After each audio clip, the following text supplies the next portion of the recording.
Ate, tignan mo. Dumating na yung tatay nila. Ang daming dalang regalo. Hindi magkandadala sa dami. Magpapasko na kasi kaya lahat abala na sa pamimili ng regalo. Ilang araw na lang, Rosie. Pasko na naman.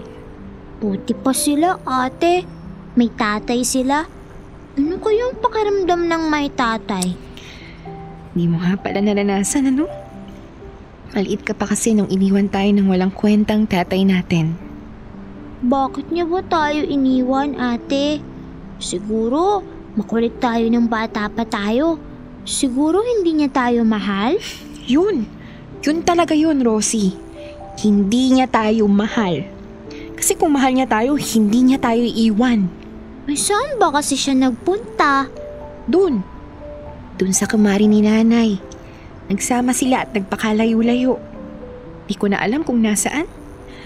Hindi na din pinilit ni nanay na alamin kung saan. Wala naman din kasi siyang magagawa. Wow! Ate, tignan mo. Nagpa-deliver sila ng pagkain, oh. Ang sarap siguro nun. Alam mo, ikaw, tumigil ka na dyan sa pamimintana mo. Kung ano-ano nang nakikita mo. Tapos nalulungkot ka. Hayaan mo. Kapag nagka-extra si ate, magpapadeliver din tayo. Ano ba ang gustong ipadeliver ng bunso namin? Chicken, spaghetti, french fries, tsaka pizza. Ang susarap nun, ate.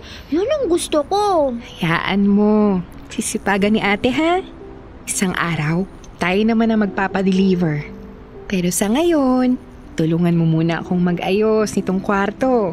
Para pag dumating si mama, maayos na. Sige, ate.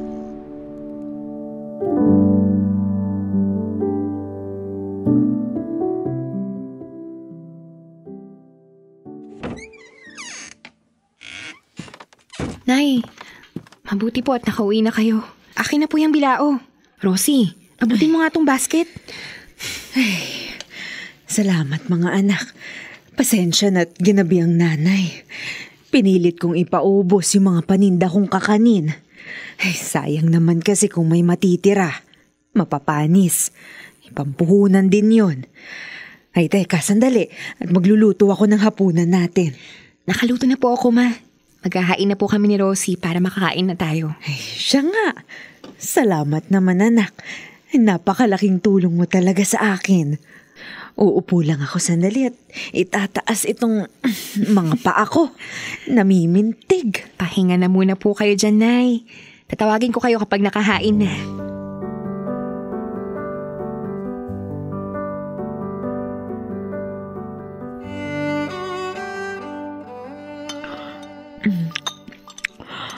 Ang sarap ng luto mo, anak ah.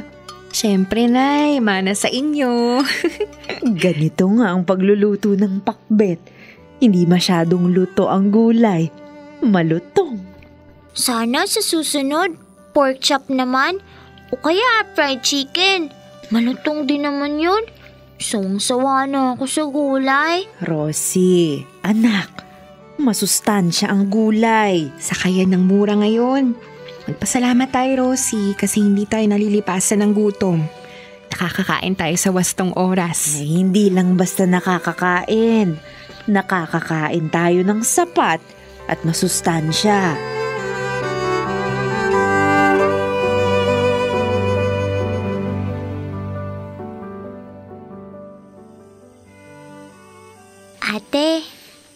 Ate, gising ka pa ba? Oo. Rosie, ano yun? Anong handa natin sa Pasko? Kala ko naman kung ano. Ay naku, Rosie, ikaw talaga. Simple lang siguro. Alam mo naman, bago-bago pa lang nagtatrabaho ang ate. Pero dahil may trabaho ka na, may sweldo ka na, di may pambili na tayo ng handa. Ate, bili ko naman ng hamon, yung parang bola. Hamon de bola ang tawag dun. Yun, ate. Gusto ko yun. Ipiprito ni nanay tapos ilalagay ko sa tinapay. Kagayahin ko yung nakikita ko sa commercial. Hindi makakapromise si ate, ha? Marami kasi tayong kailangang unahin, Rosie. Gaya nitong bahay natin. Kailangan ko ipaayos, papalagyan ng grills, lagyan ng mas maayos sa pinto para safe tayo. Kung may tatay sana tayo, safe tayo. Kaso, wala tayong tatay. Rosie. Mama, Ano yun, anak? babalik pa kaya si tatay? Hindi na siguro, anak. At kahit bumalik pa siya, wala na siyang babalikan.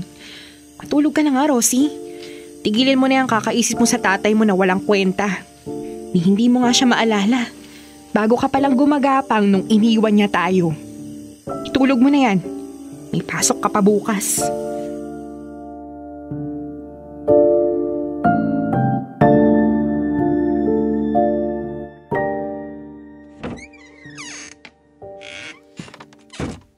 Nay, bakit gising pa po kayo? Hinihintay kita, anak. Ay, bakit ginabi ka ng husto? Overtime, Nay. May nirarush po kasi yung department namin. Sayang din yung dagdag sweldo. Baka naman magkasakit ka na niyan, anak. Huwag niyo na po akong alalahanin, Nay. Nakakapagpahinga naman po ako kapag Sabado at Linggo. May nagpunta pala dito kanina. Sinukat yung harapan natin. Pinapunta mo raw. May ipapagawa ka ba, anak? Opo, Nay. Papagawan ko po ng sari-sari store dyan sa harap natin para di nyo na kailangan lumabas pa para magtinda. Konektado po ang tindahan sa sala para madali nyo na pong mapuntahan kapag may bumibili. Siya nga, anak. Abay, napakalaking ginhawa. Hindi ko na kailangang makipagsiksikan sa palengke at maglako ng paninda sa ilalim ng init ng araw. Hayaan mo, anak. Palalaguin ko yung tindahan ay pagagawa mo para sa akin. Ay naku, Nay. Sa sipag nyong yan, sigurado akong mapapalago nyo yung tindahan. Baka maging grocery store bigla. Pero anak, nagpapalagay ka pa ng grill sa mga bintana at sa buong paligid ng bahay. Yung mga pinto, pinapapalitan mo na rin. Hindi ba sabay-sabay ang gastos, anak? Inuna ko talaga yung mga grills at mga pintuan, Nay. Napapansin ko kasi kapag gabi, konting kaluskos lang, napapabalikwas kayo. Pag natapos yan, mahimbing na ang tulog nyo. Yun ang gusto ko, Nay. Yung malalim at masarap ang tulog nyo kapag gabi. Yung hindi kayo nag-aalala. Napapansin mo pala. Ang dami kasing napapabalita. Pinapasok na lang tapos hindi lang ninanakawan. Ay minsay nilalapastangan pa yung mga nakatira. Kapag natapos yung mga grills at mga pintunay, wala na kayong dapat ipag-alala. Safe na tayo. Sandali na lang yun, Nay. Baka itong linggong to, tapos na sila.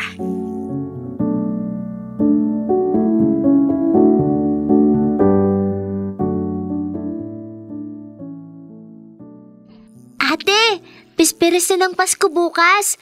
Mamimili ba kami ni Nanay? Anong Noche Buena natin? Mainit at magatas na sopas. Ano pa, ate? Tinapay. Ano pa, ate? Sapat na yun, anak. Masarap na Noche Buena na yun. Walang hamon de bola? Diba, sabi nga, yun daw yung star ng Pasko. Hindi pa ako nakakatikim nun. Di ba tayo bibili nun, ate? Hindi ngayong taon, Rosie. Hayaan mo, kapag nagkapera si ate, kahit hindi Pasko, bibili tayo nun. Wala namang nabibiling ganun kapag hindi Pasko. Kapag Pasko lang may ganun. Di sa susunod na Pasko. Marami pa namang Paskong darating. Huwag nang malungkot ang bunso namin. Hayaan mo, sasarapan ni Nanay ang sopas. Sa kadibali ng walang hamon de bola, may tindahan naman tayo. Ayaw mo nun? Hindi nalalabas si Nanay para magtinda. Hindi na tayo mag-aalala kapag gabi na. Tapos wala pa si Nanay. Tapos na yung tindahan ni Nanay sa baba, Rosie. Napansin mo ba? Oo, ate. Pero wala namang laman yung tindahan. Pinag-iipunan ko pa kasi. Basta pagkatapos ng bagong taon, puno na yan. Tutulong ka kay Nanay ha na magtinda kapag wala kang pasok sa eskwela ha? Oo, ate. Hindi ko din uubusin yung mga panindang candy.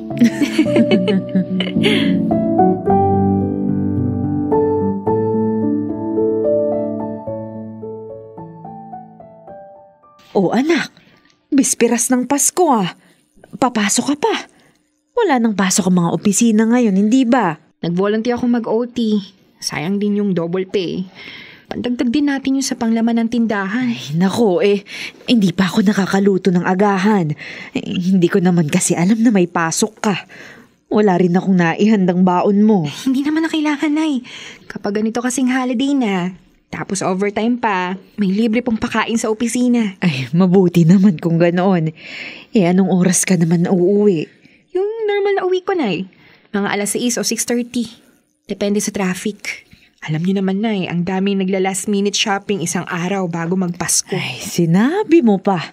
Siksikan na kahit saan. Maya-maya nga'y aalis na kami ni Rosie para mamalengke. Punong-puno na ng mamimili ang palengke kapag dating ng tanghali. O siya anak, mag-iingat ka. Lakad na at baka mahuli ka pa sa trabaho. Sige po, Nay. Pasok na po muna ako. Ingat din po kayo ni Rosie mamaya, lalo na sa pagtawid.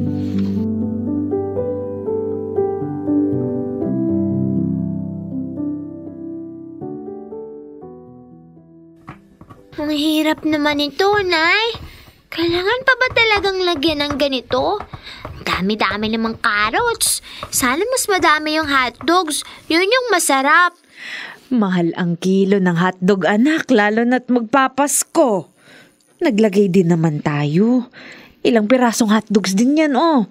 Tsaka masarap ang carrots sa sopas lalo na kapag hindi lutong-luto. Madali lang yan. Oh, ganito. Hatiin mo muna sa 4. Tapos pahalang. Tapos ninipisan mo. Ganito po, Nay. Ayan. Ganyan. Tingnan mo, marunong ka na. Ang dali mo naman palang turuan. Tao po. Tao po. May tao, Nay. Ako na. Ituloy mo na lang yung hinihiwa mo. Dahan-dahan ha, at baka mahiwa ng kutsilyo yung daliri mo. Ay, sino naman kaya ito? Paskong Pasko. Rodrigo. Rory, pwede ba akong pumasok? Papapasukin mo ba ako? Aba, oo naman. Tuloy ka. Upo ka. Nasaan ang mga anak natin? Ang lalaki na siguro nila. Oo, malalaki ng mga anak natin. Nakatapos na si Ria. Nagtatrabaho na. Pwede ko ba silang makita? Nasa opisina si Ria. Nag-overtime. Ay, sandali, tatawagin ko si Rosie. Rosie, anak.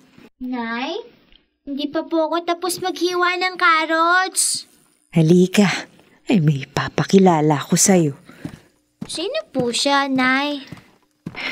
Siya ang tatay mo, anak. Siya si Tatay Rodrigo. Rosie, anak, halika sa tatay. Ito pala. May dala ko. Hamon de bola para may mapagsaluhan mamayang Noche Buena. Tay, bakit ngayon ka lang?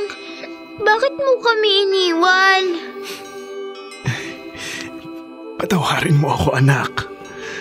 Ang mahalaga, nandito ang tatay ngayon. Pipilitin kong bawiin yung mahabang panahon na wala ako sa piling ninyo. Kung inyong mamarapatin. Tay, ang tagal-tagal nyo.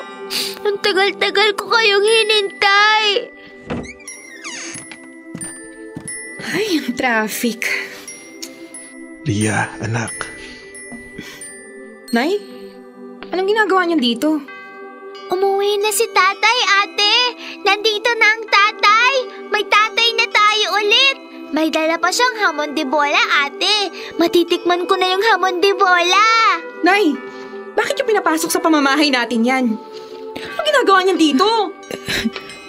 Ria, anak. Nay, kaya naman natin, di ba? Kinakaya ko na. Hindi natin kailangan yan sa buhay natin. At ikaw? Mahigit 1 dekada mo kaming iniwan. Tapos babalik ka dito na parang walang nangyari? Anong klase ka? Ria, anak, patawarin mo ko. Patawarin? Paano? Paano? Kakalimutan ko na lang yung lahat na hirap na pinagdaanan namin. Dahil isang araw, hindi ka na lang umuwi. Tingin mo ba?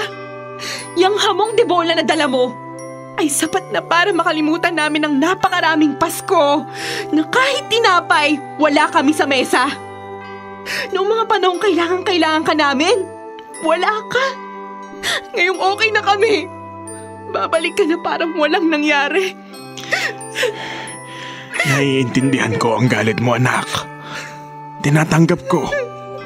Kahit araw-araw mo akong pagsalitaan ng masasakit, tatanggapin ko, anak, hanggang maubos ang galit sa puso mo.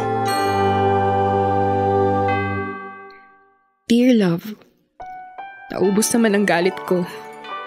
Dahan-dahang kinuha ni tatay ang loob ko pabalik sa kanya. Ilang buwan ko siyang hindi pinapansin. Para lang siyang hangin, alisan at datnan ko. Sa halip na umiwas, hindi nagsawa si tatay na iparamdam yung presensya niya sa akin. Pinagluluto ako sa umaga bago ako pumasok sa opisina. Ipinag-iinit ng tubig, pampaligo. Sinusundo ako sa kanto kapag ginagabi na o kapag malakas ang ulan. Nilalaban yung puting rubber shoes ko kapag hindi ko napapansin na madumi na pala. Hanggang sa hindi ko na namalayan ay kinakausap ko na pala siya. Nagtatawanan na kami. Umihilig na ako sa mga balikat niya. Nagpapaalam na ako bago pumasok at nagmamano na kapag tumarating ako. Bumalik si tatay noong nakaraang Pasko. Pero itong darating na Pasko, nakabalik na siya sa puso ko.